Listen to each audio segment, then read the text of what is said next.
દરેક નીતિની સામે કાયદાની રીતે ઊભો રહેતો SSK ન્યૂઝ ચેનલ।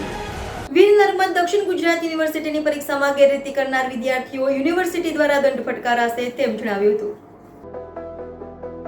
VNSGUની પરીક્ષામાં હવે ગેરરીતિ કરનાર વિદ્યાર્થીને 2500 થી 10,000 રૂપિયા સુધીનો દંડ ફટકારવામાં આવશે।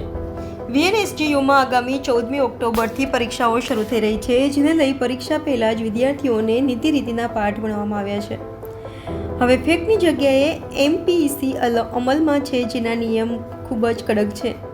પરીક્ષામાં ગેરરીતિ કરતા વિદ્યાર્થીઓને 2500 થી માંડીને 10 રૂપિયા સુધીનો દંડ કરાશે। તો એક્ટમાં PhDમાં થતી સાહિત્ય ચોરી રોકવા પણ સજાની જોગવાઈ છે।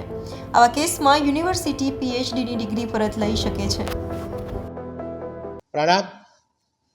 આપણી વીર નર્મદ દક્ષિણ ગુજરાત યુનિવર્સિટીની શૈક્ષણિક વર્ષ 24-25ની ઓક્ટોબરથી ડિસેમ્બર સુધી ચાલનારી યુનિવર્સિટી પરીક્ષા માટે કુલ 18 ટીમ 120 સભ્યોની બનાવવામાં આવી છે। તેઓ આકસ્મિક રીતે 200 કરતાં વધારે યુનિવર્સિટી પરીક્ષાના કેન્દ્રો પર પોતાની ગેરરીતિ અંગે તપાસ કરશે અને આ અંગે જે કંઈ ગેરરીતિ પકડાશે તેઓ તરત જ ઓનલાઈન માધ્યમથી યુનિવર્સિટીને જાણ કરશે। આ ઉપરાંત યુનિવર્સિટીનો પોતાનો તમામ 200 સેન્ટરના IPથી કનેક્ટેડ છે, જેથી